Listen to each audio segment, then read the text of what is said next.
Welcome to the Enhancement Talent Podcast. Any man with two hands has a fighting chance. You're only half the man that I am, and I have half the brain that you do. What? You are a sniveling little suck-up sellout full of suffering succotash, son. What? I'm not ready for you. Give me a hell yeah.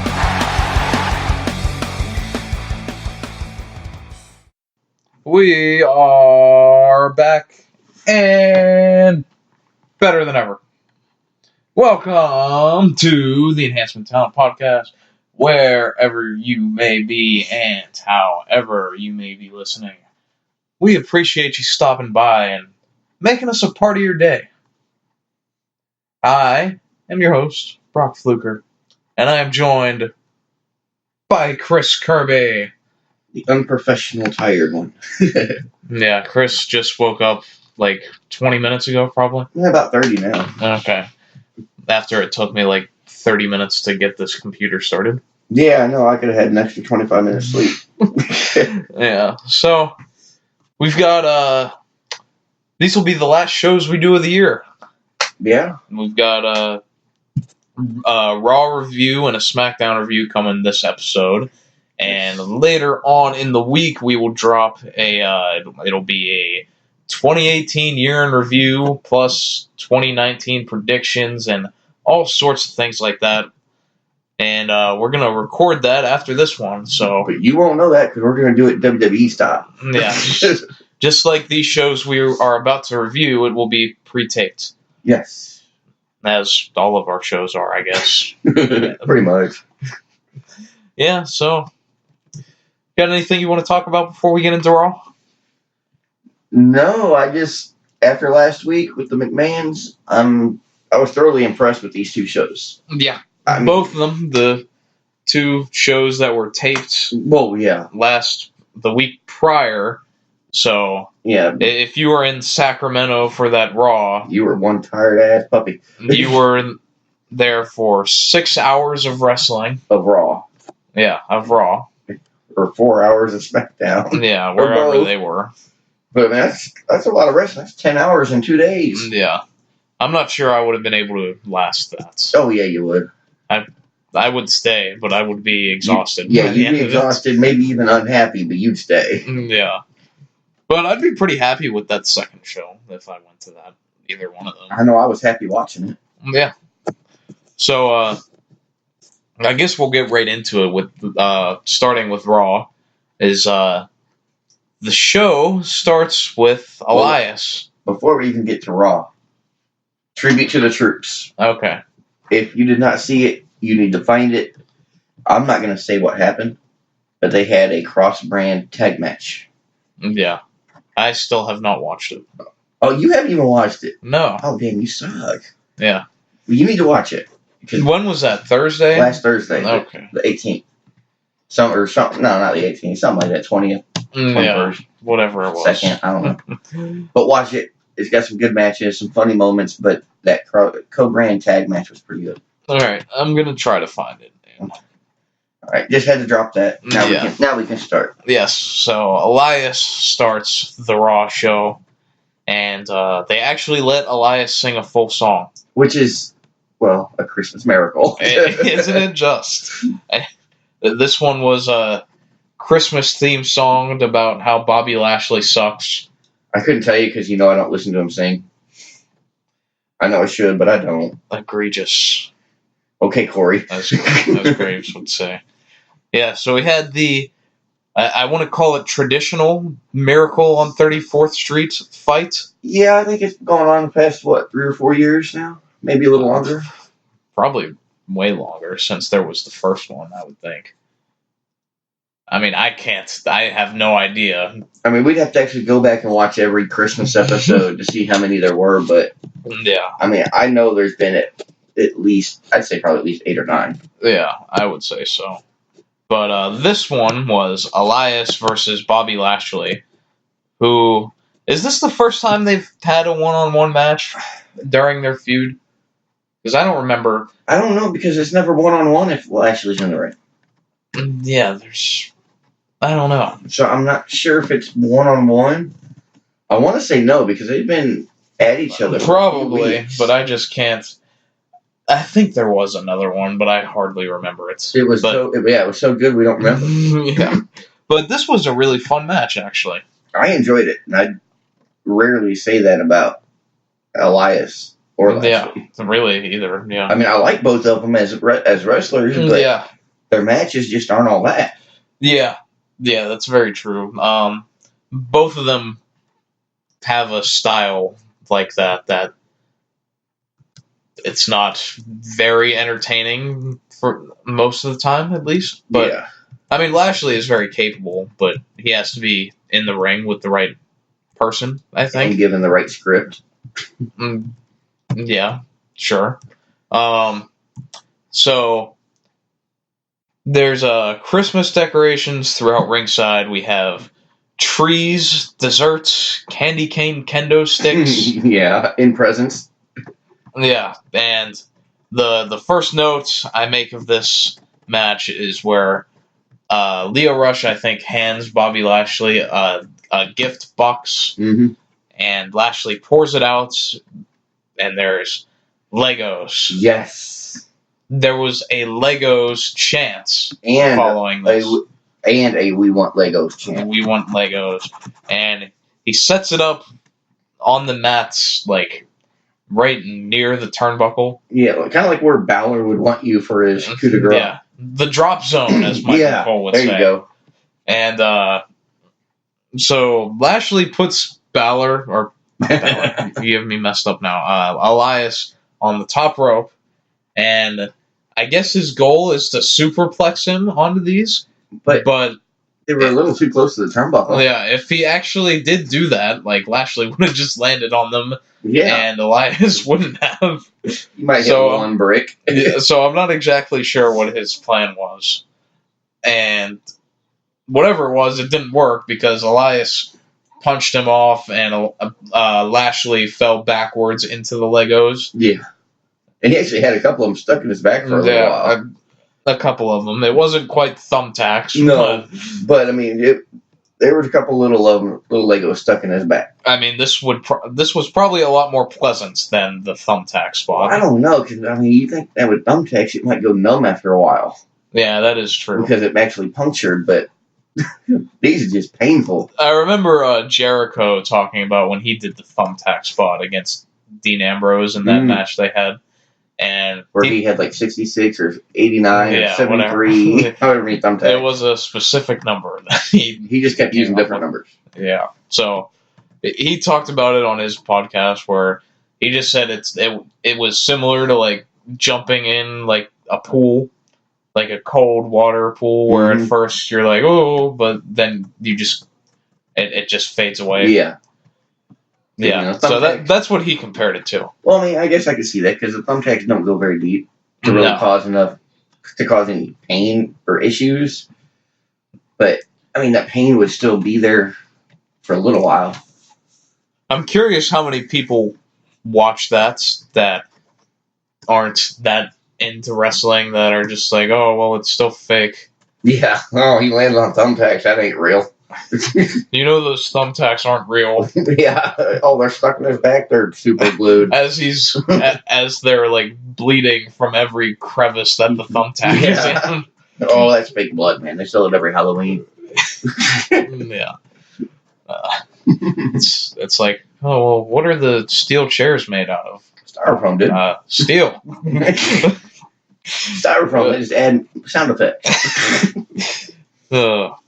Nonetheless, though, Lashley, after getting put through the thumbtacks, ends up getting sprayed with a fire extinguisher by Elias, and that's when he falls into the corner. Yeah, and so there was one point too. I think Elias pushed Lashley into Lio Rush on the apron, and Lio went through the table of cookies and desserts and all that. Oh, yeah, I forgot about that. And Lashley ends up sat down in the corner. Yes. And Elias gets a bowling ball out of one of the presents Yeah. And Steve Rake. he does his what would you call it? A bowl? What's it called in bowling where you throw the ball towards the pins? That's called bowling, dude. Well, is that a specific term? Bowling, yeah. You throw the ball to the pin. Like bowling. Like I want to call it like a pitch, but no, there's no term for. I mean, for when the ball travels from your hand to the pin, there's no term. It's just bowling. It's bowling. That's what bowling is. I guess that is. I mean, if you're on a baseball field, like, what are you doing between innings? You're still playing baseball. Yeah. So he bowls it into Lashley's penis. Yes, which was. I mean, we've seen it before in different years. Yeah. But it's always fun to watch because I'm a bowler. No, and a lot of people don't know that. But yeah. I bowled for 18 years. Yeah, I remember you told me that. So I love when they bring out the bowling ball. And it's like, oh, do it. Yeah. What do you think of his form? Was it good form? For the amount of room he had, I couldn't complain. Yeah, so after this, Elias gets another gift, and he pulls out a cello. It's kind of look like a small cello. Yeah, I guess. It didn't really look like a full size, but maybe that's just me. I mean, I wouldn't know the difference in any of this. Maybe I'm thinking of a bass. Yeah, but Elias smashes that over Lashley's back, and that is the finish. Yeah, that's a weird finish. Not even a finishing move. I think that was the finish to Braun and Elias's Street Fight 2, whatever it was. Whether it might have been a base or something that. Oh, yeah, that was Lashley a base. Yeah. And after that, Elias goes to the outside where Lio Rush is laying in the table. Yeah. And he picks up a cookie and... Well, it was like a handful of cookies. And forces it into Leo's mouth. And forces him to chew on it. But you got to give it to Leo, though, for selling it like he was out cold. Yeah. He was very good in this. Yeah, he didn't move at all during that part. Because then Elias, you can hear him off mic where he says, like, oh, I'll give you something to wash it down with. Yeah. He gets the big bowl of eggnog and pours it right on Leo's head. Oh, yeah, that had to be just so sticky and nasty in the bag. Yeah, I know. I mean, I hope that comes out of his clothes. And I don't care about Lio Rush, but come on, don't ruin the clothes. Yeah, this was a fun start to the show. And I mean, come on, Lio Rush is a little man. He a little guy. Yeah. He could have drowned in that much eggnog.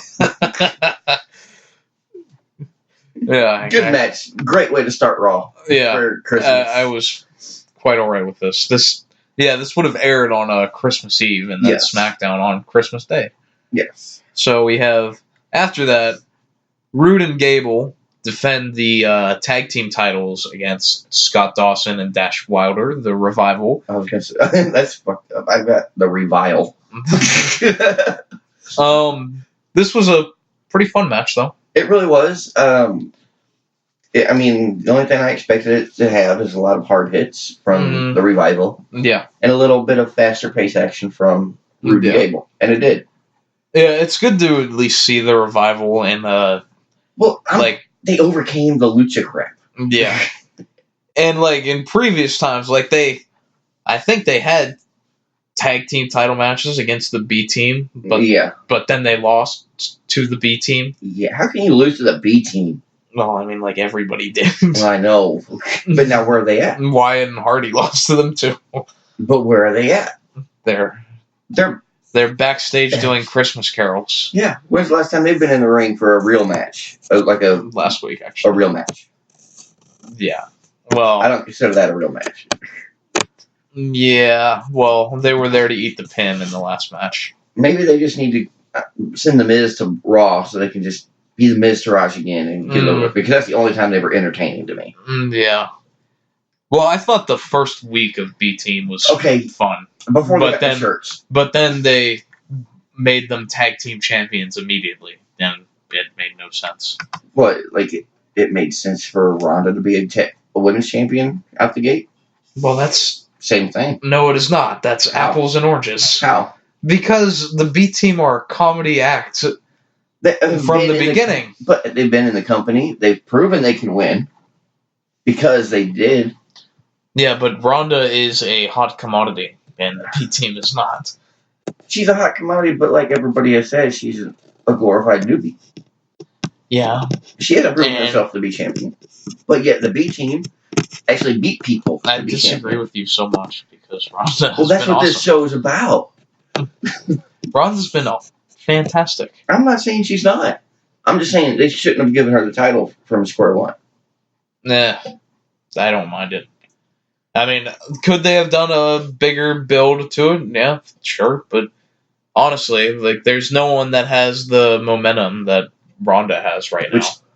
Which tells me, which we probably won't cover, which I'll go ahead and say it, that they're going to do the same thing to Ronda that they did to Asuka in NXT. She's going to hold the title, never get beat for months and months and months and months, and it's going to be stale and boring. Well, Asuka's title run in NXT wasn't stale or boring. Well, you're going to just run out of people to go against. It's always going to be this person against Rousey, and I don't think that's. I think Ronda could lose as soon as WrestleMania this year. You think so? Yeah, I think that would just depend on how the story's going to go up at WrestleMania. Like, who she's going to go against. I'm imagining she'll face Becky for the title. I'm hoping, but I'm looking. If they do that match, then Ronda. I don't think Ronda gets hurt that much in the loss, and the win would mean a lot more for Becky. So I would think that's what. Which I would hope I could handle that, but then again, the rumor mill stated that Nikki Bella was supposed to go against Rousey at WrestleMania. I doubt that. I doubt the credence of this. Think so? I don't know where it's from. K-side seats. Yeah, but they're not. I can't. Yeah, I don't people that reported it. No, I don't remember what they said. Who said reported it? Yeah, I doubt it personally. We will see. But let's carry on here. No. Rude and Gable get the win with Gable rolling up Scott Dawson, even though apparently Wilder was the legal man. Yeah. And that's what they were saying on commentary, so it gives the Revival grounds for a rematch, I guess. Yeah.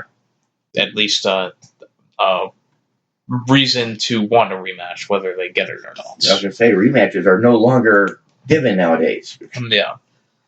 We'll see where they go from there. I don't have much else to say about it. I did notice during that match, though, that they're actually forcing the tag teams to hold the tag rope in the corners, which they haven't really enforced for a long time. Yeah, the Revival normally do that, I think. I mean, some teams do it all the time, but others just put their hands on the ropes and, next to the corner.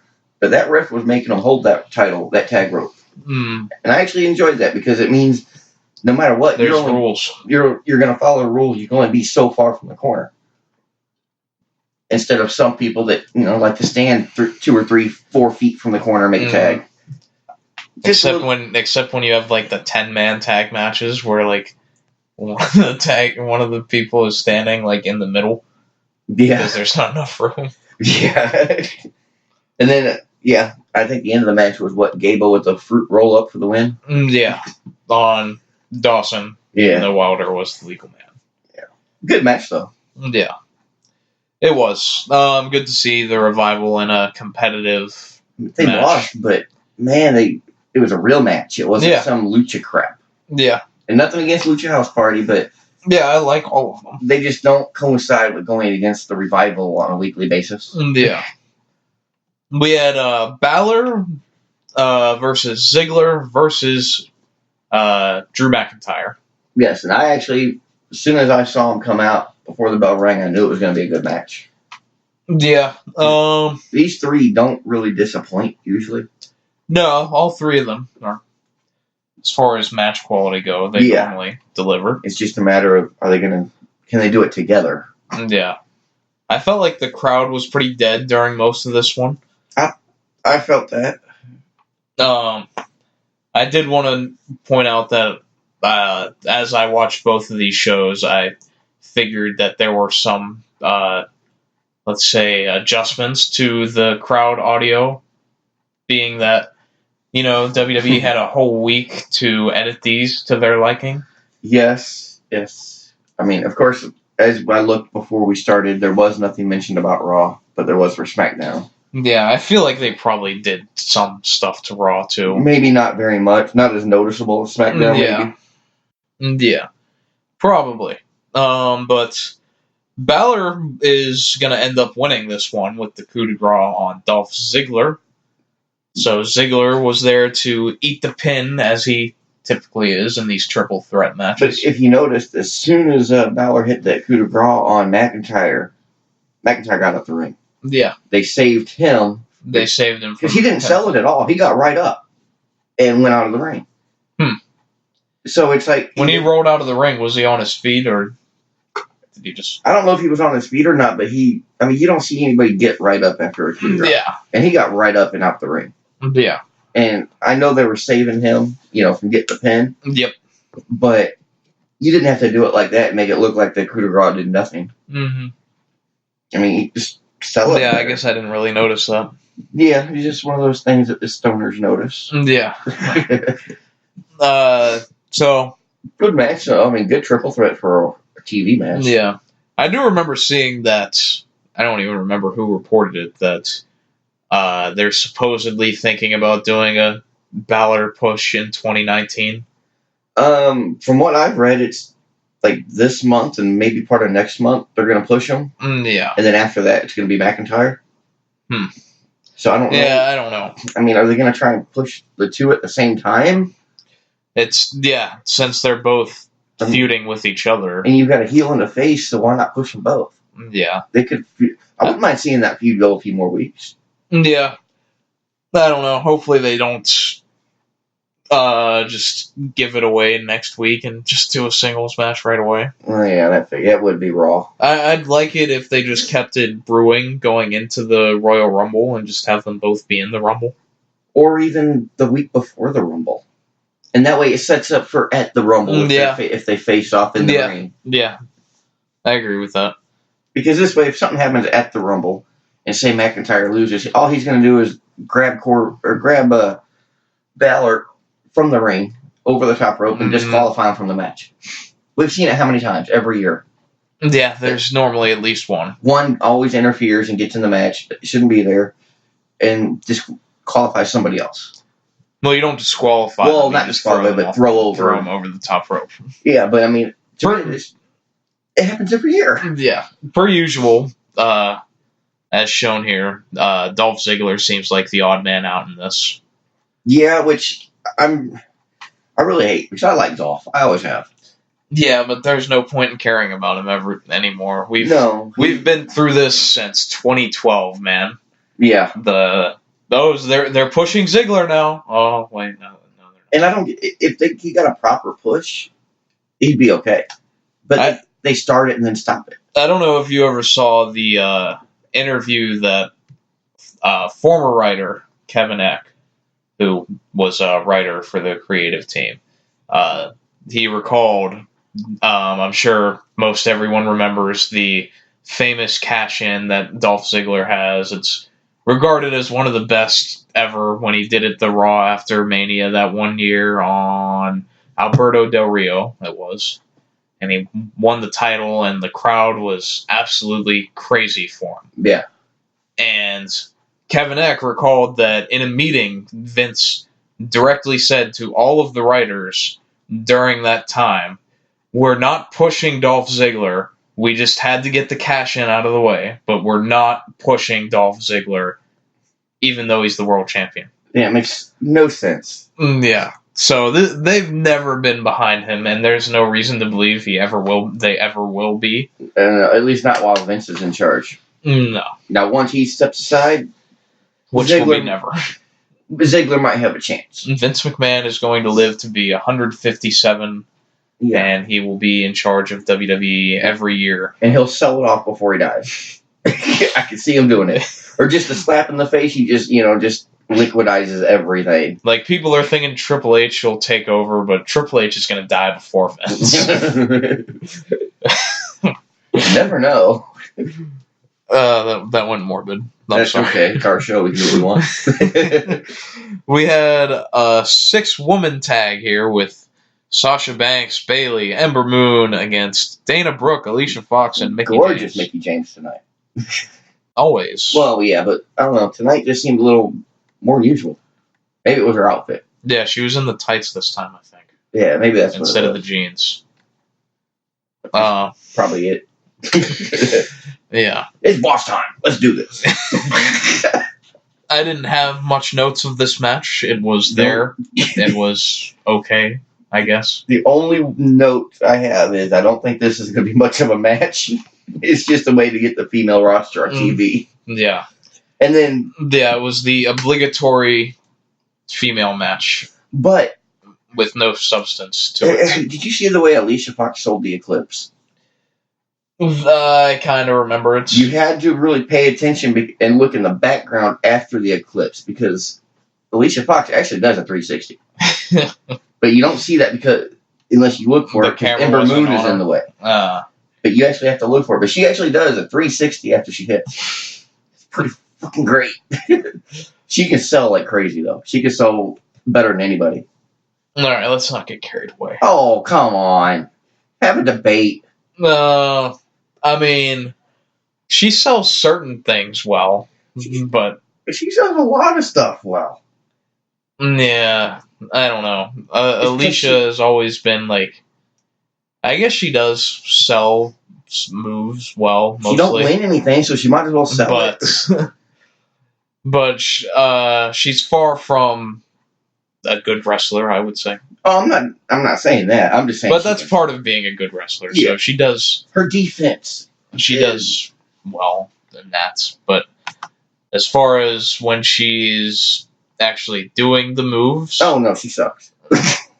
She does a good Northern Lights suplex. That she does. Yeah. One of very pretty. One of the better ones. Up there with Mr. Perfect.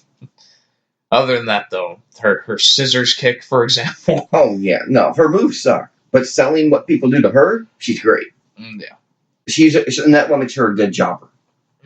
Because she can make her opponent look strong. Yeah, so... Only notes I have, faces win, then Riot Squad attacks them.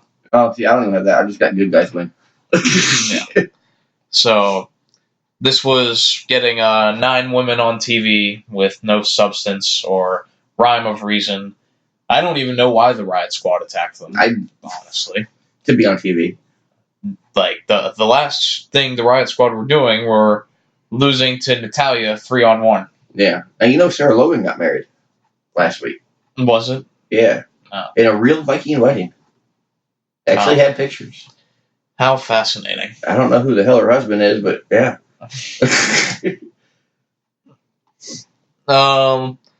This was one of the more interesting things they did with Paul Heyman coming out. Oh, yeah. He comes out and he has a regular Paul Heyman promo. Whatever, Braun isn't going to beat Brock, and reigning, defending, all that. Oh, yeah. Same thing we heard about Roman when Roman was going against Brock.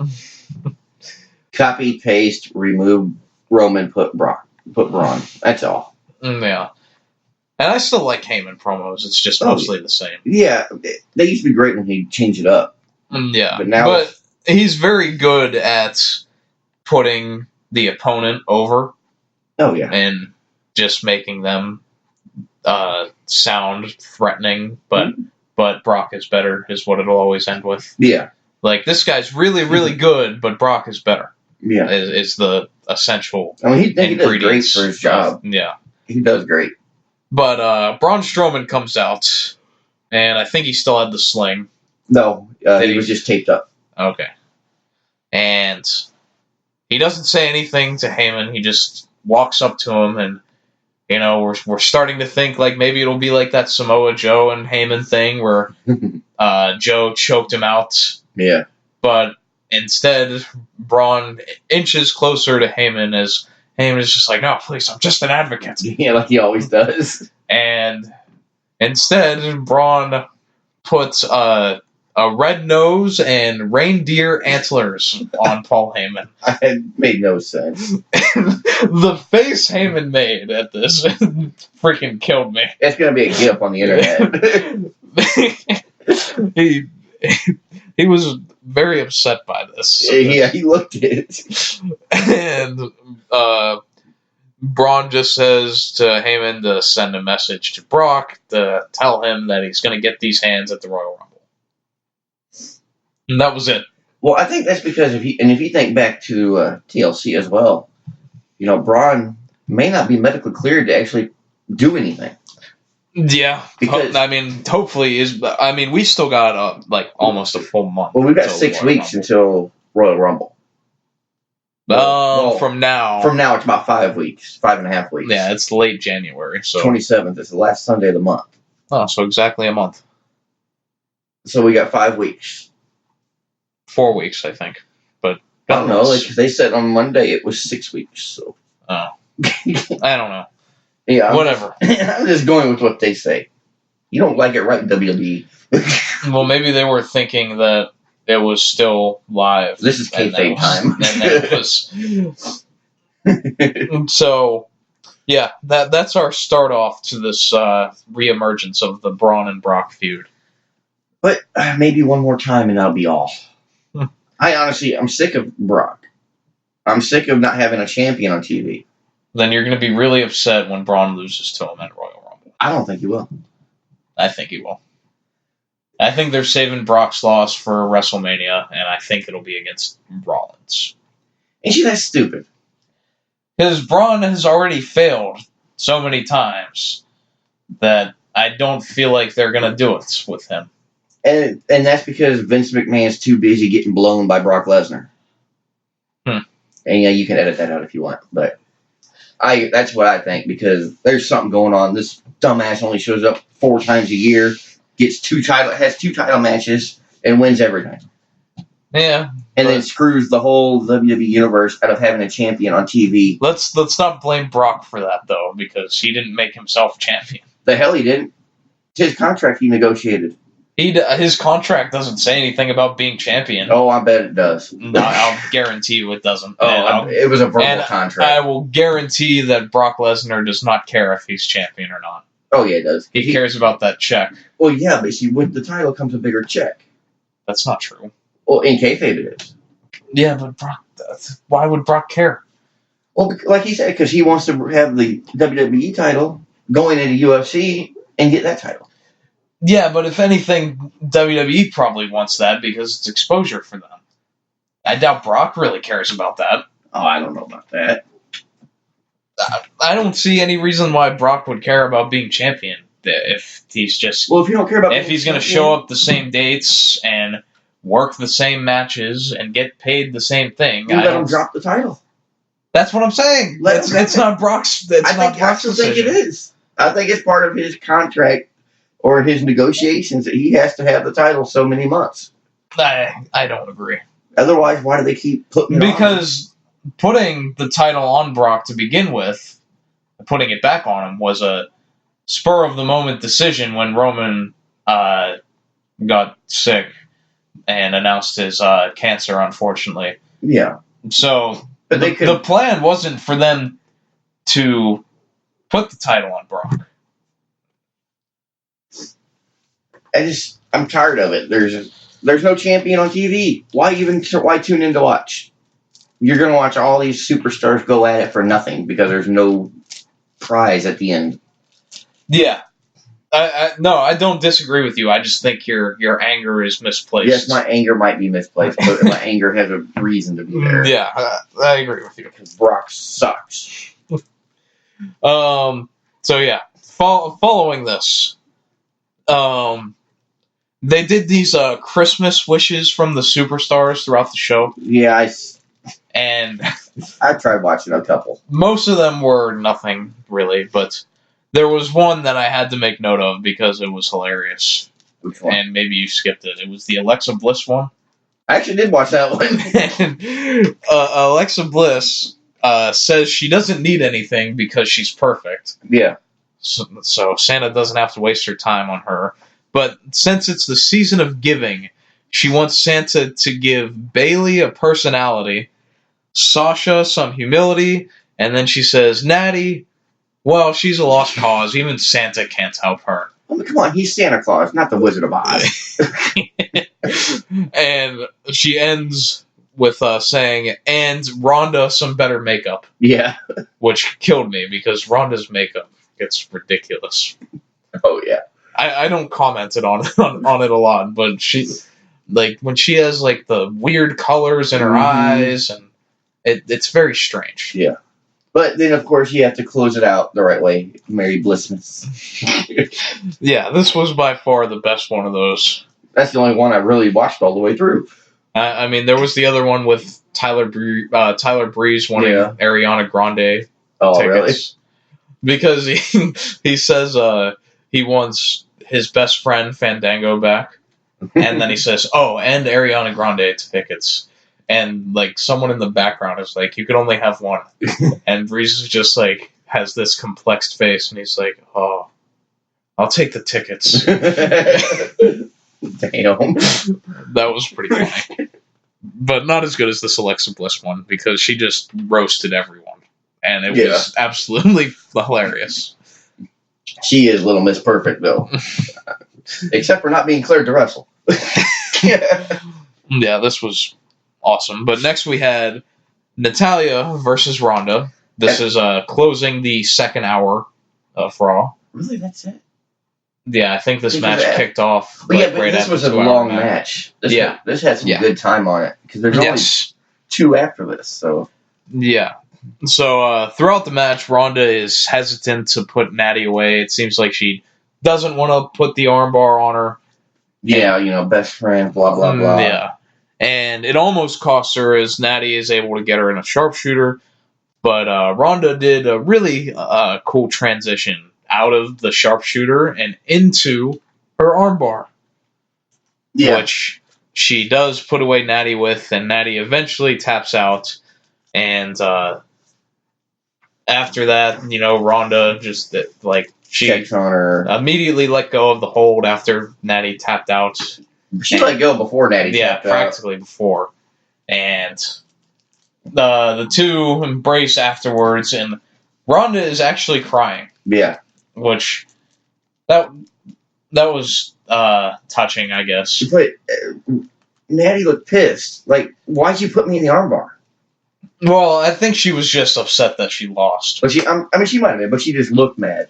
And it might have been because she lost, or it might have been because of the move. Yeah. Because Rousey went the whole match trying not to put it on her. Yeah. But Natty looked truly pissed. Yeah. Like, how dare you? Yeah, I mean, this could fuel a turn for Natty, I guess. I don't see it. Which I thought was going to happen a long time ago. Yeah, when she started turning heel and then flip-flop Big Show did her way back. Yeah, I don't know. I still figure Natty will turn on her eventually. Yeah. There was a spot where Rousey did a back elbow onto Natty. Mm-hmm. I think it's when they were sitting on the mat. Okay. And it looked like it was Rousey's right arm went for the elbow, but it looked like Natty's face went to the right, like Rousey was supposed to hit with the left. Mm. So she moved her face out of the way so she'd hit the side of her head. Well, it looked like maybe miscommunication or something because it looked like it jacked her right in the tooth. Mm. Don't know if it was planned or if it was an accident, but just one of those observations that I've seen. Yeah. But yeah. I really thought somebody was going to come interfere in this match. Yeah. Like the Riot Squad. I mean, I pretty much figured that Ronda would win clean in the end. Of course Ronda's going to win. No, I mean, with, just a regular match. Yeah. But I really thought, because these two are friends, that they'd turn it into some kind of tag match. That would have sucked. This was much better. I know WWE, though. That's true. I mean, how often does a match like this happen where somebody doesn't interfere? Yeah, this was a fine match, though. Yeah, I really liked it. I mean, for what it was, a TV championship match without losing the title, it was great. Yeah. Good TV stuff. The whole night was good. Yeah. Really. They should pre-tape everything. Yeah, exactly. That seems to be when it's better. Yeah. We had Jinder Mahal versus Heath Slater. And I don't get this match. Unless it had no purpose other than for what happens. And maybe it's just to get these two on TV, or maybe it's going to set up a feud with them. You can't go with what happens until you let people know the beginning. Yeah, that's true. Because I'm sitting here and I say it every week. I write my notes as I watch. Yeah. So what I write may happen in a few minutes. I just don't know yet. Uh-huh. But I want to see a new feud with somebody. Think about when's the last time we had a true new feud with two people that hasn't feuded before. Probably a lot of Drew's feuds right now. Well, yeah, but he's still new. Yeah. I meant like longer term people who've been here a while. I mean, you don't get a whole lot of new stuff. Right. It's recycled, regurgitated, reused. Yeah. So I mean, I thought it was great. But I'm not going to care about Heath Slater versus Jinder. He's got kids. However, I did care about Heath during that referee run, but yeah, I'm assuming he's just going to go back right to where he was. Well, we have to finish it out so people know where he's going. Yeah, so Santa comes out during this match through the crowd. Oh, holy crap. Yeah. So this is after the Singh brothers interfere, and Heath was about to pin Jinder, and then they start beating up Heath. And that's when Santa starts coming down. And it's not like he went. It's not like he came down the aisle. No, he came through the crowd, and he didn't come straight to the ring either. No, he took forever. And I don't know if he was handing out gifts or not. I think he was. I can't even remember. I think he was handing out T-shirts out of the bag. If I saw right. But I mean, he took his time getting to the ring. Yeah. So Santa comes out and he takes out the Singhs and Jinder with a gore. Yeah. Which, of course, Santa ended up being Rhino, who's back now. But that was his wish. Yeah, from earlier. That was his Christmas wish. That was his Christmas wish. Yes. What a touching story that was. Oh, that's pretty empty on that side. It was, I mean, for what it was fun. I'm not going to say it was a good match. It was fun. Yeah, I guess. It's a Christmas match. Everything's going to be fun, not serious. Yeah, it was fun. If you take this show serious, well, you're stupid. It's Christmas. And pre-taped. Yeah. Come on. Yeah, totally. Let's see. We had Rollins versus Corbin in the main event. Because last week, it was Corbin that confronted Rollins saying that nobody was complaining about Corbin until Rollins opened his mouth. See, I don't even think that's why he attacked him last week. I think it was more that every time Corbin said something, he'd poke Rollins' chest. Oh, yeah. I think that's what it was. I don't think it was him actually saying something. It was just every time he was doing this. Yeah, he was pushing at him. Yes, I think that's what caused it, really. Anything exciting going on over there? No, okay. But let's see. I had no notes of this match, though. The only notes I had were Rollins versus Corbin. I remember that Rollins did a bunch of dives. And he ran around a lot. Corbin did his little slide out under the rope and back in a couple times. Which I don't care. I still like watching. Yeah, it's fun to watch. It's cool. It was really awesome the first 12 times I saw it. Yeah. But, I mean, not a whole lot in the match. Nothing really to it. Honestly, I think Rollins won. I really don't remember. I literally have nothing written. Yeah. Rollins wins with the curb stomp. That's right, because the first time... or the stomp, or whatever. Yeah, what is it now? Curb stomp, I think they got rid of the curb, didn't they? So it's just the stomp. Yeah, it's just the stomp. They got the curb out. They got the curb out. Damn it, they got me out. I was gonna say if they did that to you, your name would just be E. Yeah, cool. No. I just said that with my first name. No. And that was Raw. Yeah, that was Raw. Nothing major. Fun night. Nothing too extravagant. Just some fun. Yeah. Good matches, though. Yeah, I agree. This was a fine pre-taped show. I'd give it a good B-. Yeah. The matches were good. Even the video packages weren't horribly done or overly done. Yeah. Good show all around. That was all I could really ask for. I mean, for what it was. Yeah. You got to look at what it was. Yep. And you got to look. Some of these people are tired too because they just wrestled that night and then had film again. Yeah, exactly. So I mean, for what it was good. Yeah. Totally agree with you. And we have SmackDown next. SmackDown Not Live. This aired on Christmas Day. It was recorded the week before. So before a live studio audience. I wonder what the ratings will be for this Christmas Day edition of SmackDown. Oh, I have no idea. Probably not a lot, but it's Christmas, so I don't think anyone really cares. As reported by Mr. Vince Claus McMahon. McMahon Claus. Is that what it was? I didn't listen. Yeah. I didn't actually hear what he said. Cena will make his contractually obligated appearance next week. Contractually obligated? Is that exactly what he said? No, but that's what it seems like because he only shows up like every few months like Brock Lesnar, like it's in his contract. And he will only be around a few weeks because he has to start filming another damn movie. Yeah. The Bumblebee movie, is that out yet? Oh, yeah, that came out last week before. Yeah, I've seen that it's gotten good reviews. Yeah, I've heard it's gotten awesome reviews. I heard it's a great movie. Which is good for Cena. Yeah, but it doesn't help the wrestling fans any. I mean, yeah, I like his movies, but I want to see him in the ring. I actually like Cena. Well, it could the same way that The Rock. Where we never helps. see him again. Yeah, but he kind of helps exposure towards wrestling because he has that background and now, he owns Hollywood and all that. And that could be.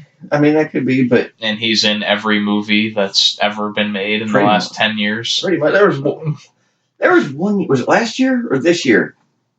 That he had like 9 or 10 different movies come out. It was like, holy crap, dude, take a fucking break. Yeah, I know. You're going to oversaturate the market with your ugliness. Oh, that's rude. I can say that. The Rock is very handsome. Yes, he is pretty. Somehow I don't think The Rock would take offense to you saying that. No, he'll be alright. He can't lay it the smack of down on me. I'm not in Hollywood. Yeah, so SmackDown would kick off with Santa R-Truth and Truthy Claus and Elf Carmella. Carmelfa. Yeah, those were the names. And I can't really remember exactly the promo at the beginning. I just remember R-Truth started naming the reindeer, and it was like Dancer and Prancer and Tyrone and, and things like that. I don't know what ghetto he got his deer from. Well, he is Black Santa. Well, that's true. He's Blanta Claus. Like, Black Santa has those reindeer like Tyrone and all that. Leroy. We're not racist, I promise. No. Speaking of racist, we had racist Daniel Bryan out next. Who, a few weeks ago, told Brian Saxon to lay off the chicken. Yeah. and now he's out. That's not because he's racist. That's because they're not free-range animals. And now he comes out to... Probably because he's offended by Black Santa. Oh, probably. He could. That's not actually why he's out. I don't want no Black Santa coming into my chimney. No. Yeah. We're just having fun. Yeah. No ill intent. No, none, of course. Because, even if Santa Claus was white, by the time he got through the chimney, he'd be black. Just saying. Brian interrupted the Christmas carol that Truth and Carmella. Which, honestly, I was skipping because I can't stand them singing. It wasn't very pleasant. No. It made my eardrums hurt when it was muted. So, Brian starts going in on Truth, telling him that his career is nothing but a joke. Which it really is. Like this segment. It really is. His career has been a lot of jokes. Mostly. Yeah. I mean, there hasn't been a whole lot of seriousness to R-Truth. No. But maybe way back when. Yeah.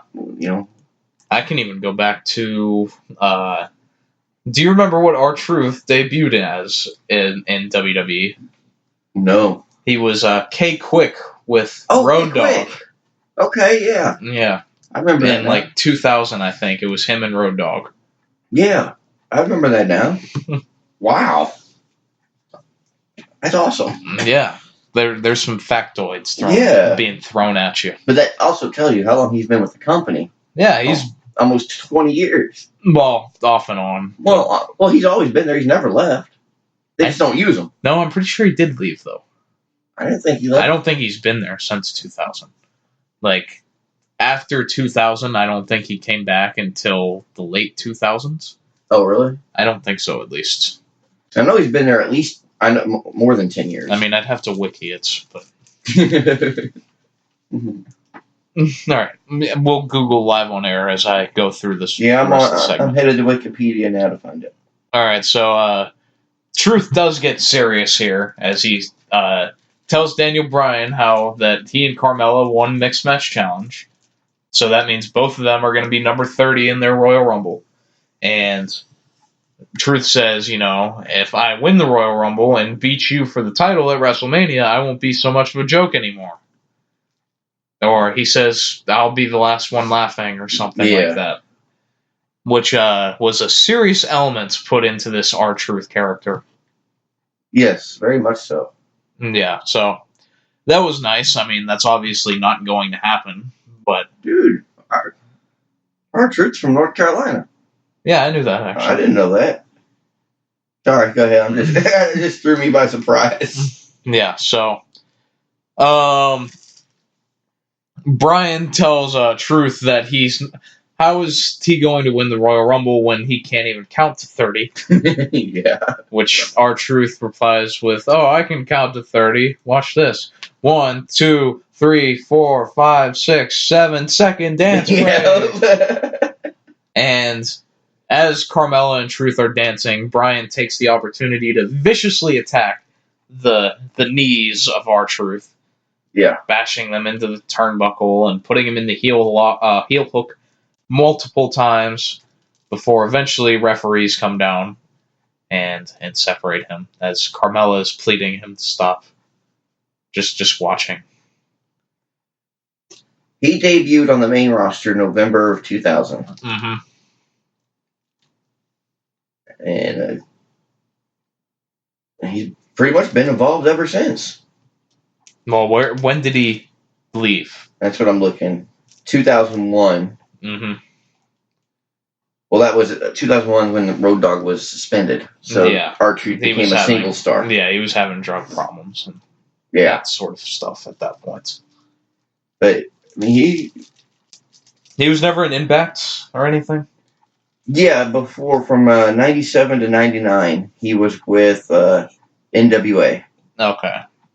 Doing a bunch of house shows and stuff like that. I was about to say Impact wasn't even alive in 97. Yeah. And he went to several WCW promotions being introduced to people before he ended up becoming K-Crush in the NWA. And then, of course, WWF. Said I'm saying the F because it says it right here. At that point. 99 to 02 is when he came in. So all of his names are a combination of a letter, a hyphen, and a word. He was with Quick, TNA. Crush, and Truth. Yeah, he was with TNA in 02 and 03. Okay, I thought he was at some point. 02 would have been when TNA first started. That was their founding year, I believe. Okay. And whatever 3 Live Crew is... I have no idea what that is. I don't know. I'm looking for it. Okay. Well, enough of this. Oh, that was his tag team. Okay. He had a tag team. 3 Live Crew. Conan and BG James. Whoever the hell that is. Well... But he's been around for a couple decades. Yes. He came back in He is 08. in his 40s. He came back in 08 and signed. Okay. With WWE. That's around what I figured. By defeating Kenny Dykstra. There's a name. God, Kenny was just here like 2 years ago, too. What was the other one? Kenny and who else came back? Oh, God. Was it Mikey or I think it one was of the Mikey. other ones? I don't even remember all of them. It was Kenny, Dolph, Mikey, and... I don't know. There was a fourth one. Well, yeah, there was 4. Kenny, Dolph, Mikey... I can't remember now. I have no idea. I just remember they got shipped back off to OVW by Triple H and Shawn Michaels. Yeah. Like literally shipped in a shipping container. Mm-hmm. Yeah, back when the Raw was fun to watch, there was always funny antics. Yeah. They actually cared, what the people thought about the show to an extent. I mean, that was the ultimate burial of anyone, though. Yeah. So, we had Andrade Cien Almas versus Mustafa Ali, which was a fun match. It really was. And of course, Zelina looking good out there. Always. Yeah, for some reason, I just realized on this match, I finally observed how short she really is. She's very short. When she's on the ring outside, the ring comes up to like her upper chest. But she still might be taller than Austin Aries. Well, so was Hornswoggle. Who was her ex-boyfriend. Who, Hornswoggle? No, not Hornswoggle. Well, because Austin Aries, everywhere he's went, his height has been listed as like 5'6" or 5'7". Oh, wow. And it's like a running gag that everyone's just like, no, I've met Austin Aries in person, and he's totally not 5'6". Well, if that's her ex-boyfriend, I'm taller. Maybe I could be her next. Well, she's married now, I think. Let's never stop me. SMH. Shaking my head. But good match between these two. Not being too familiar with Ali just the past week or so. Yeah. I'm really impressed. I'm liking his matches. Ali is a very talented guy. I'm already seeing a pattern though of his moves, which is always the same 5 or 6 moves over and over again. Right. I'm already seeing that's a lot of people. Yeah, it is. But as a new guy, you don't want to just smother everybody with the same stuff. Right. You're a new guy. You need to make a name for yourself. Throw in a new move every once in a while. Yeah, he'll do like the... He does the satellite tilt-a-whirl into the DDT. He'll do the Hurricanrana. Mm-hmm. I mean, nothing major, but he needs to switch it up a little bit, or he's going to get forgotten. Okay. But nonetheless, they've done a very good job of introducing Mustafa. Yeah. Oh, God, yeah. Especially with the match with Daniel Bryan. The same cannot be said for Almas, as he is just another guy, unfortunately. They screwed him. He's so talented. He is. He is really talented. He did one of my favorite spots that he does in this match, too, where he would do this in NXT, where he goes for the moonsault off the top, but the guy rolls out of the way, so he lands on his feet and then does a standing moonsault. Yeah. Which is a cool spot. Yes. It's awesome. And his back elbow. Yeah. Oh, it's very good. Yeah. And he does it so quick that you can't even tell what happened. Well, he does it so quick you can't tell what body part he's slapping to make the sound, and I want to know. I mean, you're coming back like this with an elbow. What are you slapping to cause it?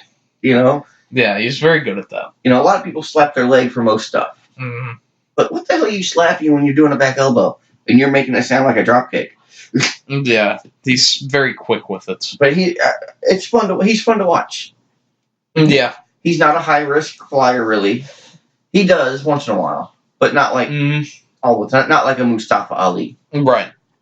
Yeah, Almas has always been one of my favorites, going back to NXT and the run he had as champion there, and the matches with Johnny Gargano in particular were very good.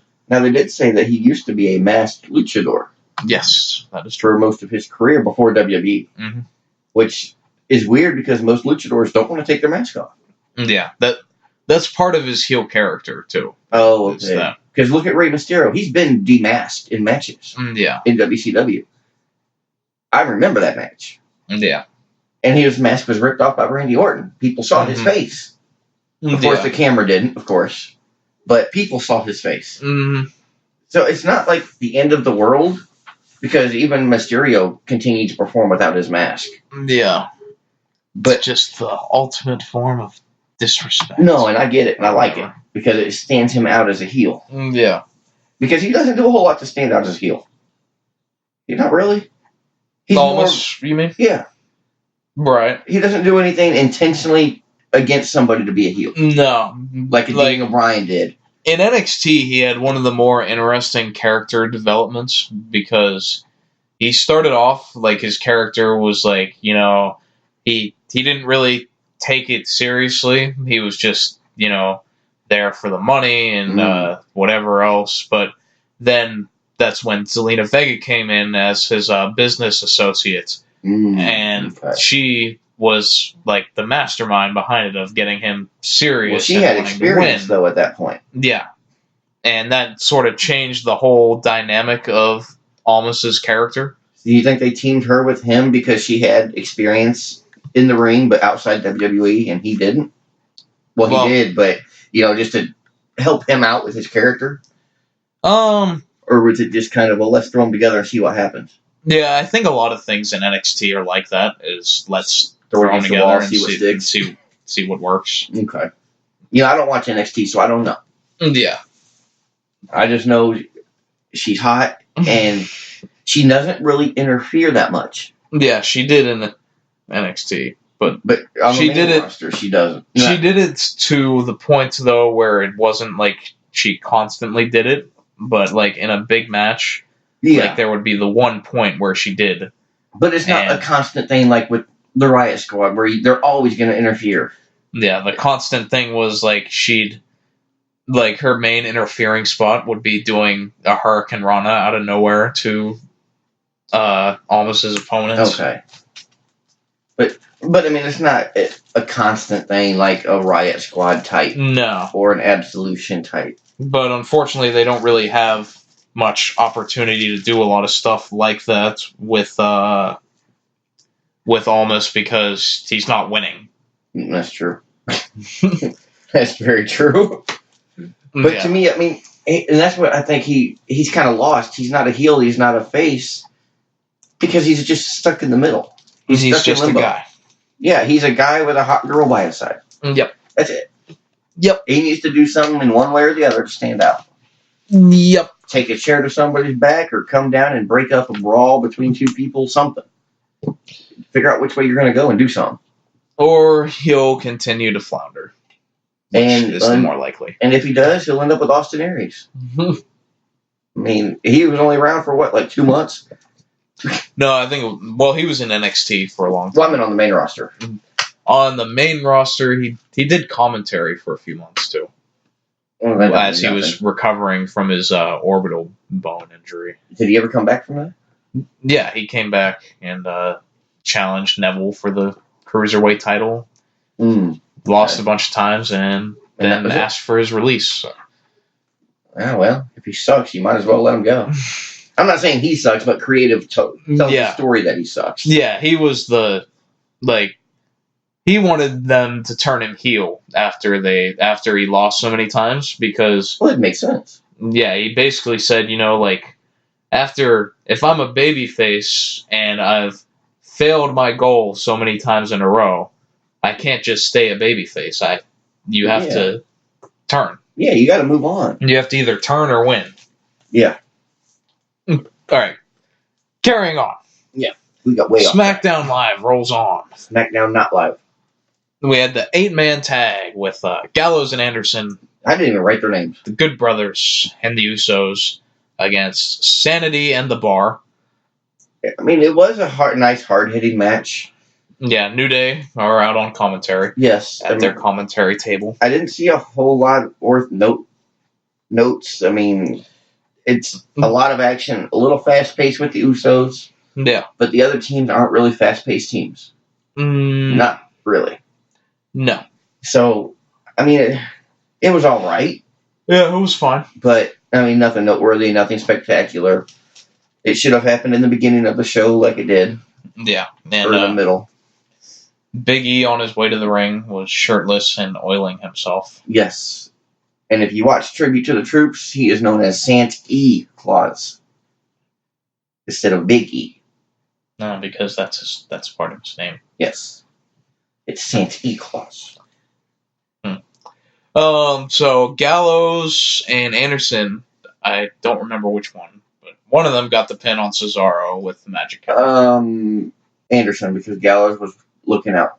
Okay. After the Magic Killer. Yeah, so they won a match. Which is good. I like them. They just haven't been on TV that much. Yeah. I mean, Gallows and Anderson are full of charisma and humor and all sorts of things. And they're good. Yeah, and they can go in the ring. Carl Anderson is a very good wrestler. I mean, I don't watch New Japan. I know they're big over there. Yeah, they were. I know and Gallows has been around for at least 10 years. As Luke Gallows, Festus. What was that other one? I don't remember. Oh, God, there was one more.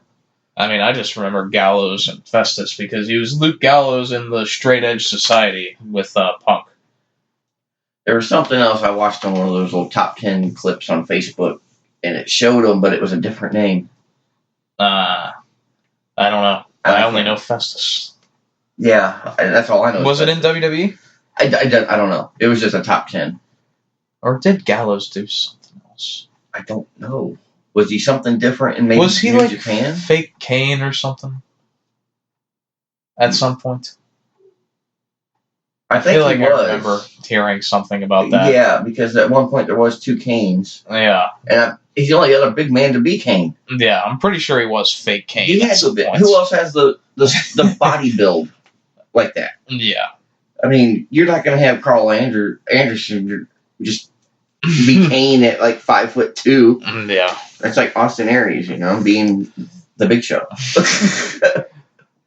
Yeah, that reminds me of. You remember Charlie Haas when he had the gimmick that he would just dress up as everybody else and have a match? And that was funny. When he was the Great Khali and it was the Great Charlie. And yeah. Like they have the camera set up so it actually looks like he's the Great Khali for a second until it zooms out and then you realize that the Great Khali just lost like 2 feet. Yeah, or more. Yeah, I remember that. Yeah, back on track. Mustafa Ali is getting congrats from the Cruiserweight guys, and Shelton Benjamin comes in and tells him congrats as well, and they shake hands. Which I was surprised because when's the last time we've seen Shelton?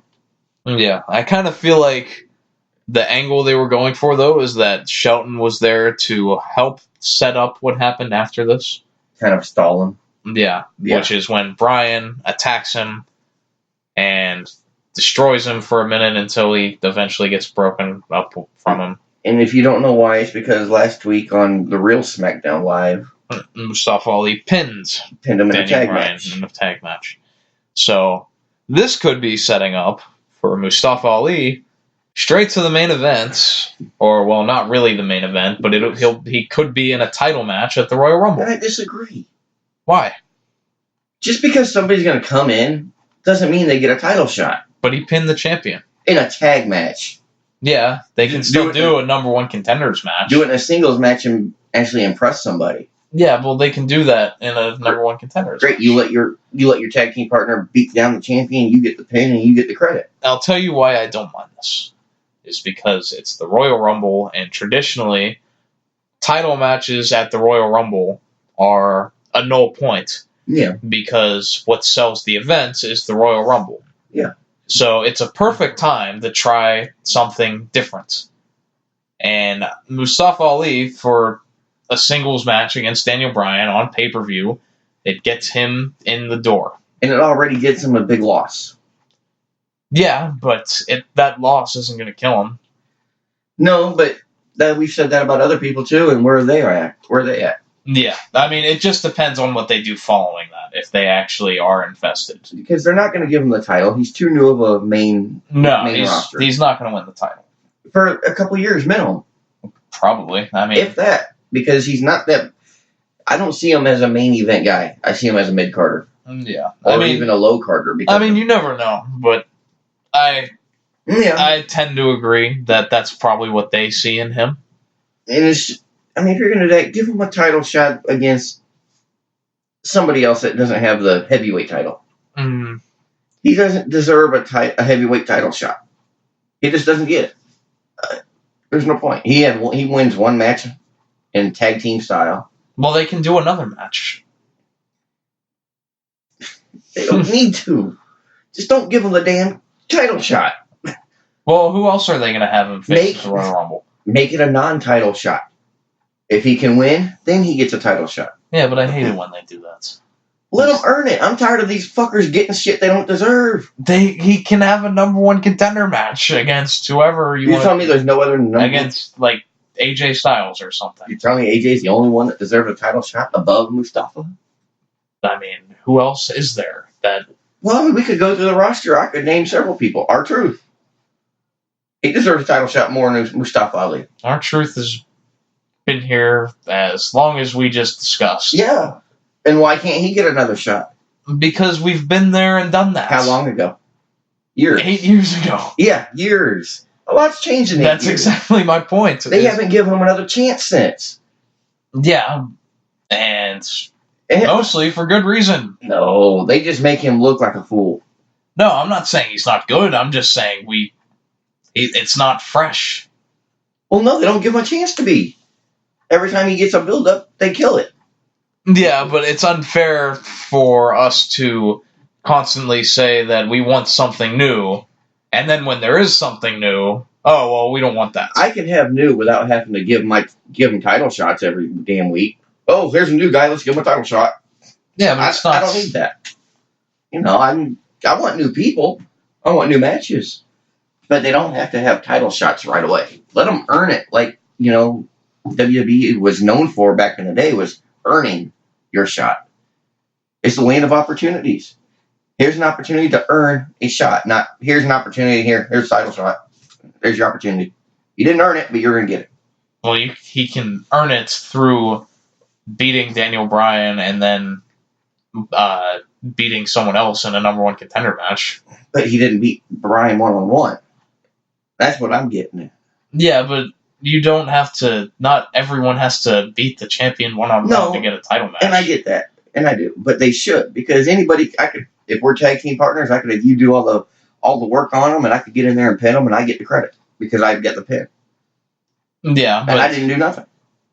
The big problem with that, though, is that if you do a one-on-one match against Bryan, and he wins, and that sets up the title match, then we've already seen them have a one-on-one match on free television. But you have Mustafa win due to interference or disqualification, not a clean win. Okay. And then that could set him up for a real title shot. Well, you can't beat me straight up. You have to get disqualified. So you're scared of the title. Here's my biggest point on this, though, is that it's not like he's facing him at WrestleMania. You know what I'm saying? Because yeah, I get that. It's the Royal Rumble, which is going to have probably like 4 or 5 matches. But it's the number 3 pay-per-view of the year. Yeah, but the title match is not the selling point. No, the Royal Rumble match is. Yeah, so I think it's a good chance to have someone like Ali get exposure in a big match. But so you wouldn't put him into the Royal Rumble. You just have him get a title shot and lose. I mean, either that or he can lose and still enter the Rumble. But, I mean, it depends what he does first. Yeah. Because either way, he could use the excuse, well, I was tired, I was beat up. Mm-hmm. And that's why I lost the second match. Right. Yeah. I'm not saying that's what they would do, but they could. Yeah. I've seen that stuff before. We've watched long enough. Mm-hmm. We've seen pretty much everything they could think of. Yeah, but that's mostly my point, is that there's not... SmackDown does not have a very deep roster as far as singles guys, as you can see by the United States title division, which is occupied by Shinsuke Nakamura and Rusev and no one else. There was one other person. What happened? It used to be like Randy Orton and Jeff Hardy, but now they're doing other stuff. Oh, yeah. I mean, they're still in the mid-card area. Yeah. They're just not in the picture. Yeah, and that's my point, is like Randy Orton, Jeff Hardy, Rey Mysterio, all those guys, we've seen them in the main events. And they've all held the title. Yeah. So I like the prospect of giving Ali a match there. I don't mind giving him a match if he earns it. Now, we've got 4 or 5 weeks till Royal Rumble. Yeah. Give him, if there's 4 weeks, I want to see him win 3 matches. Keep building him up. Give him that momentum. I want to see him. He has to win 3 out of the 4 matches For me, I think he should win every match that he's in going into the Royal Rumble. Nope, I think the last match on the go-home show before the Rumble should be Daniel Bryan interfering. He might win by DQ, or distracts him or something, has him lose. Something to set it up for that Sunday. Here's Mustafa. He's gotten a little bit of traction under his belt now. 1, 3, 4, 5 matches. Okay. And then he's going into the go-home show. Daniel Bryan does something to cause him to lose. Mm-hmm. And that sets up a good title match for the Rumble. Yeah. But don't announce it as a title match until then. Okay. Don't even announce the match until then. Yeah. Dude, that I could see, and I would understand, and I'd be happy to watch. Because that way, to me, he earned it. Right. More than just, well, I'm here, and I beat you in a tag match, I get a title shot. Yeah. We can agree on that. Let him earn it a little before the Rumble. Yeah. And then let it happen. I'd be fine with that. Okay. That'd be awesome. Yeah, we'll see how they build Ali going into this match. And they may. Because with it being so early for him, it's very crucial for them to give us a reason to want to see him in that match. Yeah. So, I can agree with you on that. I mean, if they did that, I think it'd be perfect. I mean, obviously he would lose at Rumble, which is fine, but it wouldn't hurt him any. I don't think, because it's all about what they do after that. It's all about what they do after. Now, if he comes back the next night on Raw and goes, "Well, I didn't do it. I'm going to move on, or I'm going to do this or that or whatever," then he's not going to make it. Yeah. But if he comes back, go, "Yeah, well, the better man won. I'm not done yet. I'll work my way back up from the bottom. I'll climb that ladder and get another shot." Yeah. Be a man about it. Don't sit there and cry, "I want a rematch." No, that would be awesome. Okay. We ended up on the same page there. Yeah, we ended up there. We just took a different book to get there. We had Miz TV with special guest Shane O'Mac. I forgot to write that down, but yeah. This was something. This was interesting. This took an unexpected turn, I would say. At the end, yeah. Miz asks Shane again to be his tag team partner. Again. Which has to be like the 5th time. In a row. And Shane again says no. And Miz talks about, he gets deep here. Yeah, he does. Deep and emotional. All in his feelings. Not something you'd expect from the Miz. No. And he says that the reason that he's wanted Shane to be his partner is because of his dad. Yeah. Not Shane's dad, Miz's dad. Yeah. Clarify that one. Which, if, I don't know if many people, a lot of people do know Miz's dad. I do from Miz and Mrs. Well, I knew him before that. Oh. I didn't even watch that far enough. Oh, he was only in one episode. But the Miz's dad became pretty popular among the internets after there was a Raw show where the Miz's mother and dad were both at front row, and Randy Orton takes the Miz, and he's beating him up right in front of his parents, and his dad is laughing. Oh shit! Oh wow! That's when he became kind of popular after that. Okay, damn.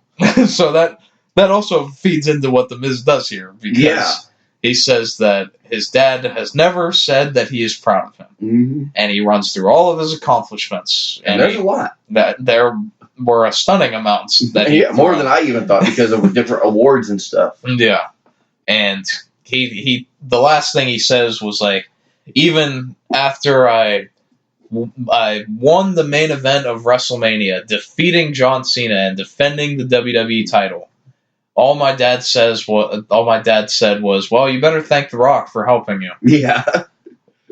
That's how cold the Miz's dad is. Well, that's how cold he's portrayed. Yeah. But it does the job. Right. So, this circles to at Best in the World when Shane wins the Best in the World tournament, filling in for the Miz. Yeah. And apparently, Miz says, that his dad says, yeah, that Shane sure is something. And, he normally likes, the high flyers, the Rey Mysterios and all that. But He likes Shane. Shane fights for what he believes in. Yeah, because Shane fights for what he believes in, and he's not afraid to do anything. He'll jump off a 20-foot cell. He'll coast to coast. He'll coast to coast a shark out of a helicopter. Well, that wasn't a line, but no, it was funny. Improvised. The coast to coast part was. And that's why Miz wants to tag with Shane McMahon. And after this, it makes more sense, even though, of course, it's all story. Yeah. But it makes sense on why he's trying so hard to get... It gave us a reason. Yeah, it just gave us a little light at the end of the tunnel of why he wants McMahon. Because for all the weeks going into that, it was like, why does Miz care so much about tagging with this dude? Is it just because he didn't win that one match to be the total best in the world? No. So he wants to, be around him? or is it because it's a McMahon? Period. Yeah. And McMahon's can make or break you. Yeah. And this was neither of those things. No. But it was good. Yeah. I feel like this was the... at least the start of the Miz babyface turn. I think so. That has been rumored. Yeah, but then there was the rumored Shane McMahon heel turn. Which I assume could come if he turns on the Miz. Or, I was thinking maybe it already came when he kept telling Miz no. Right. Because, I mean, it wasn't enough to really sink into. But I mean, it could be, teaming up with the Miz. And then he'll turn his back or something. Yeah. So very well could be. So after the crowd chants yes about them teaming and all that. Oh God, yeah. Shane says, "You better not screw me." But yeah. So Shane and Miz are a tag team. But in a way, though, I mean, what else does Shane do? Sweats a lot. I mean. But think about it. All of his matches have some kind of high risk. Yeah. Whether it be a typical match on TV with coast to coast, which there's still risk. I mean, that's a long ways to jump. Yeah. Or like a cage match. Well, he doesn't know how to wrestle, so he just has to jump off of things. No, he can punch and jump. He's like an old Nintendo. Not a Nintendo. Punch and jump. Not a Nintendo Switch either. No. I'm talking NES 1984 and 5 Nintendo. He's got two things. He can punch and jump, go up, down, left, or right. And the shuffle. Oh, yeah. Well, that's just a glitch.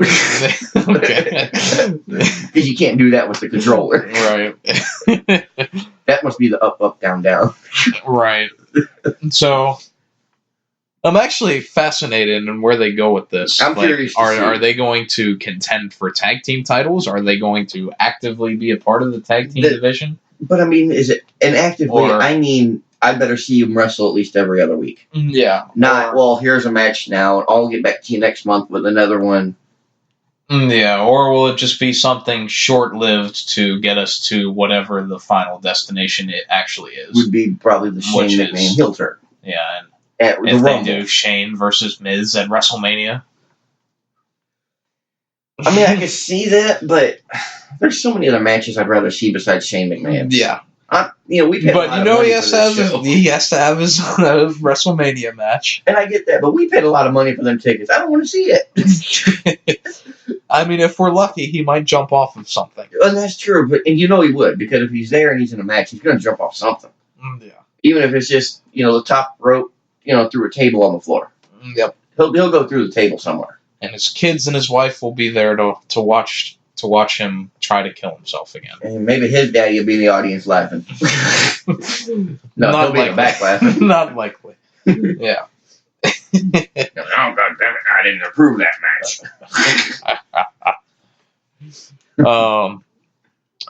Yeah, I feel like that's also another element, too, that I forgot to mention, is that I think the whole Miz, his dad not being proud of him also translates to Shane. Because he feels that way about his dad sometimes, so that's kind of what drew the connection between them. It's funny because you could see it on Shane's face, like something clicked. Yeah. When Miz was going on with his story about his dad, something clicked in Shane. You can see it. Yeah. Of course, it's all story. Yeah, I think that's the story they're trying to tell. I do too. At least a little bit. That he's trying to get his dad to approve of him. Yeah. So Shane relates to the Miz. Yeah. So that's why he finally agrees. It's going to be interesting. Yeah. We'll see. I can't wait to see where they go from here. Yeah. And we had Samoa Joe versus Jeff Hardy next. Not on pay-per-view, but on this SmackDown. And honestly, I mean, yeah, I like Joe's tactics in a way, going after Hardy's previous problems. Right. I'm just over it. I don't know, maybe it's just me. I'm just tired of hearing it. Yeah, I mean, they haven't given a whole lot more substance other than what it originally started as. Yeah. There hasn't really been, like, a development to it. It's just been... You had a drug problem. You had an alcohol problem. Ha-ha, you used to suck. And that's it. Yeah. And then Hardy's like, yeah, I did have an issue. I'm not going there again. I'm a better person. The end. Yeah, but... Okay, now what? But Joe hasn't done anything, like, devious yet. Like... No. Now... Like, showing up at Jeff Hardy's house like he did AJ's. Yeah. Now, but he can't do that because it'd be overplayed. He just did it. Yeah. I mean, come on. It's been years since somebody's done that. Yeah, so... But, I mean, it just... Well, what kind of things could they have to make Joe, like, differentiated and still go on that same storyline? Like, do you have, like... do you have him, like, come out and say, like, Jeff Hardy's not here tonight because he got another DUI or something? Or do you... Honestly, no. I mean, if I was booking, and this, of course, is fantasy, obviously, and you'll understand here in a second. Okay. I would have Hardy just out and about, maybe walking the backstage area somewhere, and APA grabs him, runs up the door with him. APA, yes. For a reason. This better have a payoff. Yeah, I know. And no, I haven't thought of it. It's all coming to me as I'm going. But yes, they grab him. They tie him up. They put a hood over him. Camera cuts to a bar, empty bar. Okay. All you see is like Samoa Joe in the back corner booth. And in comes APA with Hardy. They tie him down and they force fake alcohol. Down his throat. Right. Okay. I mean, of course, it wouldn't be real, but I don't know why it has to be APA. Just because, why not? Because Samoa Joe doesn't align himself with anybody. Yeah. APA is for profit. Right. It made sense. I mean, it's a little... And there's no big action. They're just kidnapping them and taking them there. They're not fighting or anything. Okay. But that does remind me of... That's actually a really cool idea. But it did remind me of the CM Punk and Chris Jericho storyline. Where, they had... And they could even riff off of this, too. Is where they had, like... Jericho had, like, footage of CM Punk going to a liquor store or something. Oh, yeah. Because he's straight edge. And, like, he ended up, like, breaking a bottle of liquor or something over Punk's head and, like, making him drink it or something like that. Yeah, I remember that now. Yeah. Yeah, kind of like the same aspect, just being forced to go to the bar. I mean, they can't really do anything with, like, drugs or anything. No, and that's why, because it's drugs. You can do alcohol. Alcohol's not a problem. Yeah. It's WWE. We don't care about alcohol, just drugs. Yeah. But to me, that would be a nice setup to something different. Yeah. Yeah. It definitely needs more substance. I do agree with you there. And I mean, there's multiple alleys they can take. Like, Joe can get a drug dog or something. Or better yet, why doesn't Joe get a DUI? Put him in the same boat as Hardy. Yeah. Then what's he going to say? I don't know. But, I mean, you could kidnap him. It doesn't have to be APA. It could just be two hooded figures, with no faces. Yeah. But APA would be awesome. Let's face it. Just watching Farouk and Ron Simmons, or Farouk and a JBL just pick up Jeff Hardy because he's so little compared to them. And then Joe's there, just drink it, Jeff. He's sitting in the back smoking a cigar like an old Godfather or something. Just something. Yeah. That gives Joe more credence as a heel. And he'd get a lot of heat for it, too. Yeah, because then it's not just words. Now he's actually done something He's actually forcing... really effed up. Yeah, he's forcing Hardy to get drunk. Mm-hmm. That, to me, is where I would take it. Okay. Good riff there. And I hope they use part of that. At least something. At least the APA part. See, now that we've spoken into existence, APA will just show up and it'll make no sense. But you know what they do, we're going to be laughing. We're going, oh my god! So, the match, there wasn't much to it. Jeff Hardy got DQ'd for refusing to break from Joe, beating Joe down. kicking... It's the old being disqualified for kicking too much ass. But it was outside the ring. He didn't even get a 10 count.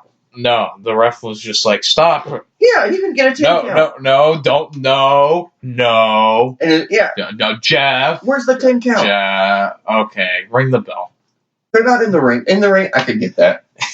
They're outside the ring. But I guess it was that he was kicking him into the barricade. And we've seen people swing others into the barricade during a 10 count. Nothing happens. There is some inconsistencies. I think... I'll give you that much. Honestly, I think Samoa Joe's broke. I think he's financially broke. What? Look at his shorts. They used to be red and black. Now they're all faded and shit. Now it's like pink and black. Well, he has different... I've only seen him red and black. He has green and black, too. I've only ever seen him in red and black. That's all I remember. He is green. So, and these are so faded. Like, it's like, dude, just buy a new pair. It's only shorts. Well, you don't have anything else to buy for your entrance. Well, I mean, he might be stubborn with buying new things, like I am with my shoes. Well, I get that. Shoes are one thing. You wear them all the time.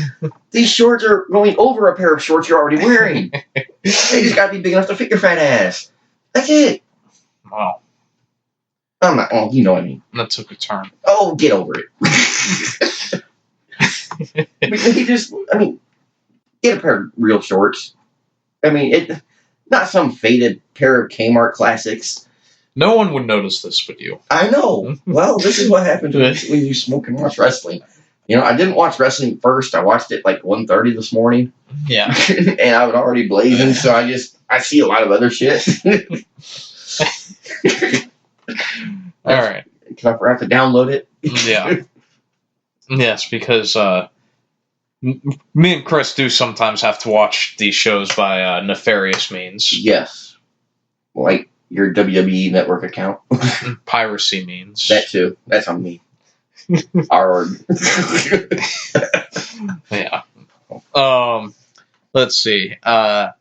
This was also different. They kind of set up a feud with Naomi and Sonya Deville and Mandy Rose because Mandy Rose is trying to kiss Jimmy Uso, Jay Uso, whatever Uso. Well, are you going wrestling name or real name? Because it's John, but I think it's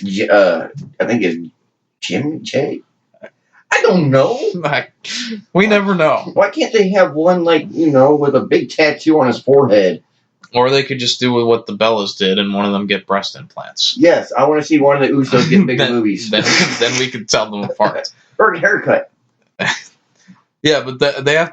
That's part of their shtick is that they're identical. Yeah, well, so that's what the Bellas were too. Didn't stop them. They still are identical. No, they're not. Brie has nothing compared to Nikki in that part.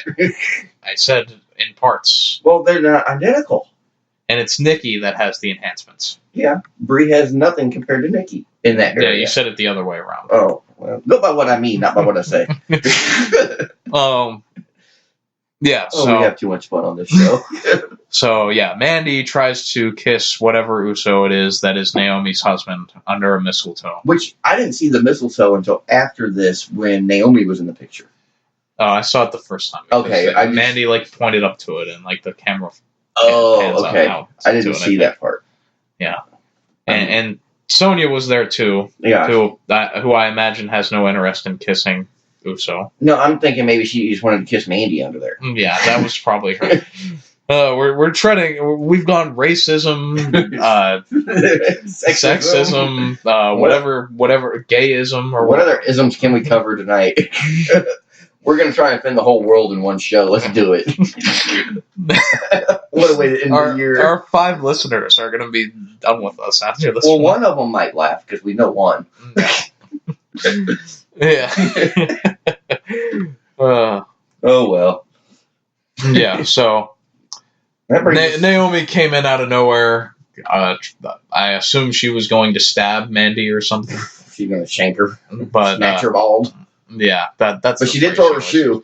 She, as Uso is holding her back. Yeah, she threw. That was a high heel, man. That could have hurt. Could have poked somebody's eye out, or popped and inflated something. Yeah. All right, we had. This brings us to the main event. Yeah, Shinsuke Nakamura. Not a whole lot of matches this night, but a lot of other shit. This match went a long time, though. Shinsuke Nakamura versus Rusev for the United States title. About 20 to 25 minutes? I think it went even longer. It may have. Because it went through at least 2 commercials. It was more than that. I think it was more like 3 or 4 commercials. Probably 3 commercials. Yeah, because it wasn't too long into the second hour they started it. Yeah, when they came back in from one of the commercials, I mean, it was in the... a lot of times they'll go to commercial during like a headlock. Yeah, right. Well, it wasn't a headlock when it came back. Good match, though. Yeah, this was a fun United States title defense. Yeah. Which ended up with Rusev winning the United States title. Happy Rusev Day. And it was so fun, too, because there were so many near falls for Rusev building up to it. Yeah. Until he finally got it. And it got to the point where you think, okay, he's got so many close calls that Nakamura's going to win. Yeah. That's what I thought watching. And if I didn't know this from last week, because I already knew, yeah, spoilers. I would think that Nakamura would win. Yeah, that's exactly what I was thinking. Because who's going to... I mean, they're having him drop a title on a TV show. Yeah. That isn't if I was there live, I would have thought that Nakamura would end up winning. But at the same time, what has Nakamura done with his title in the 6 months?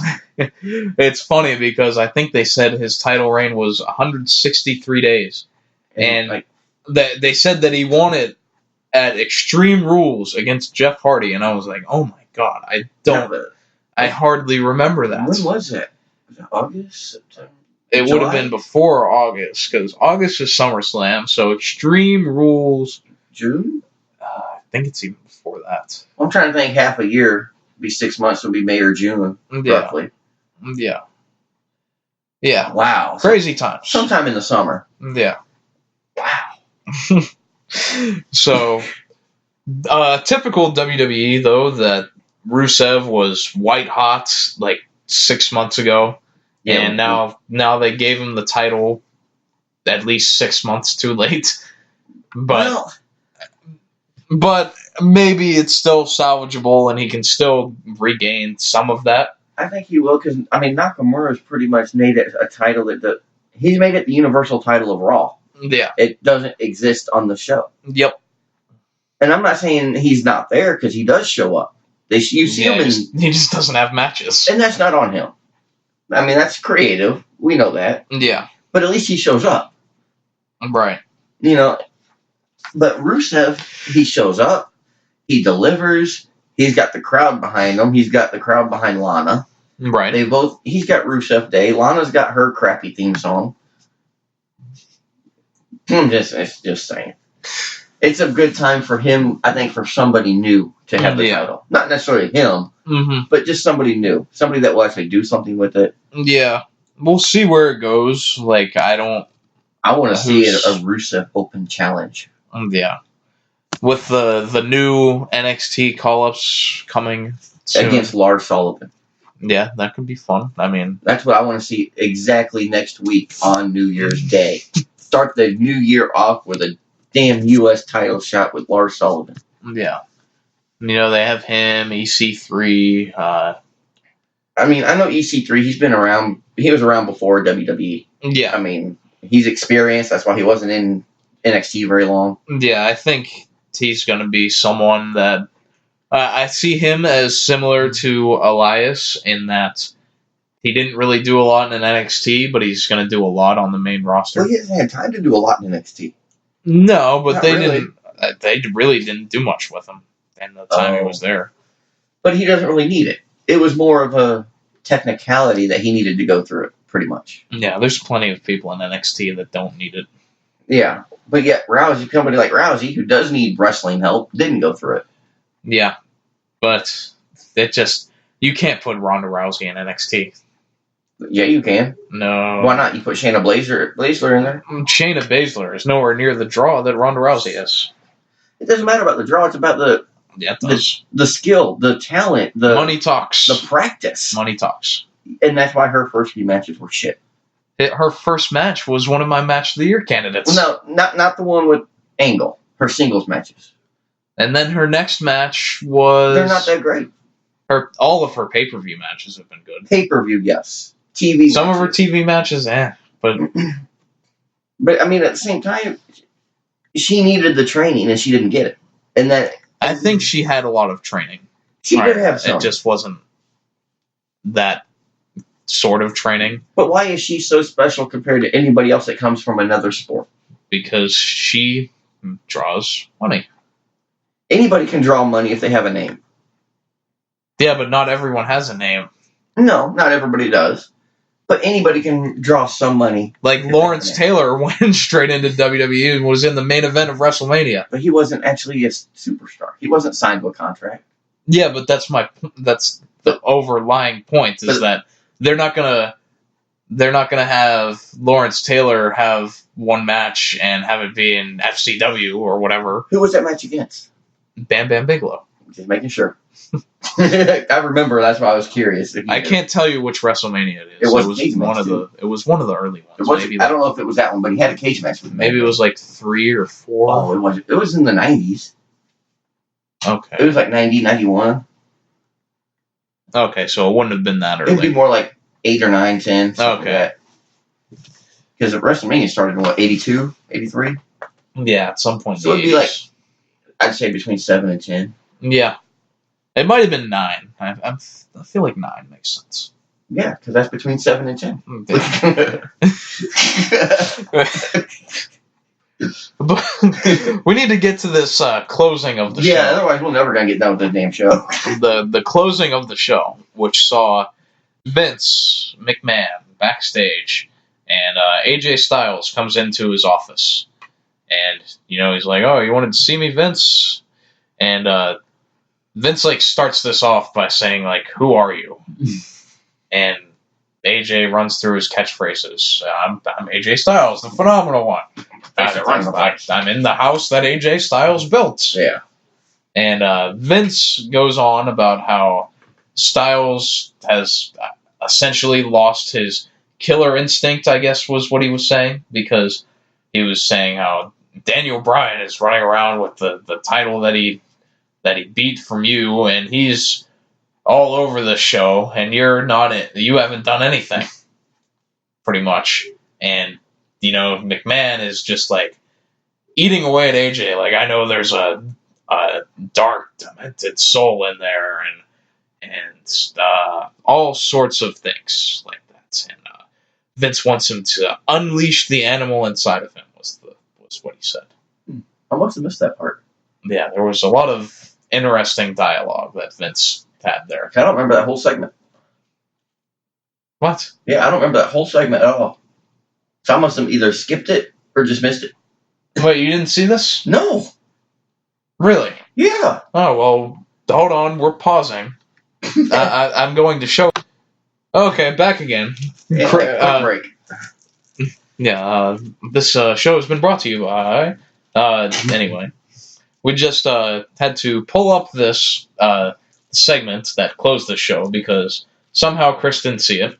I have no idea how. Maybe the version he watched just didn't have it. I had some lazy uploader that wanted to be the first on the internet, so they cut that out. Yeah. So. But wow. After just watching that. Holy crap.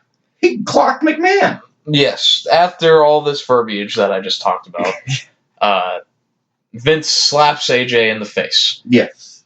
And he's just like, I want to see it. I want to see it.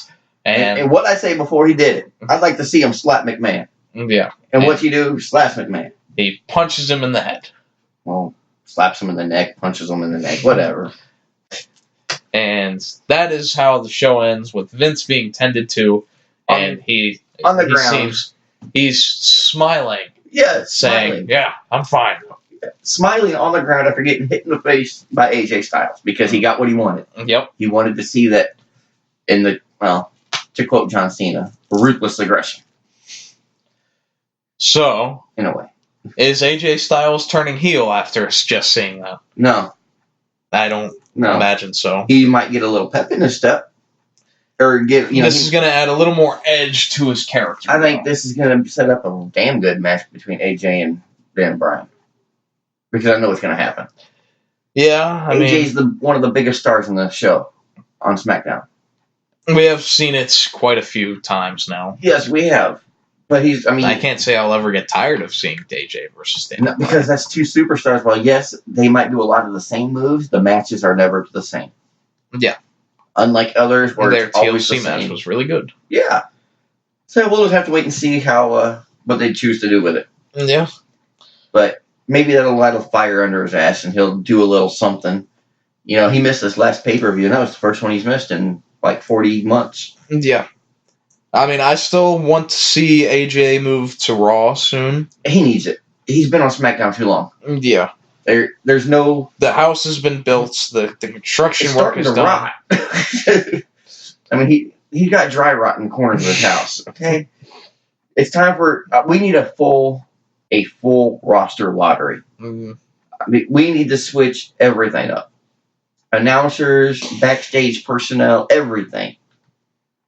I want to see dedicated people go against other dedicated people.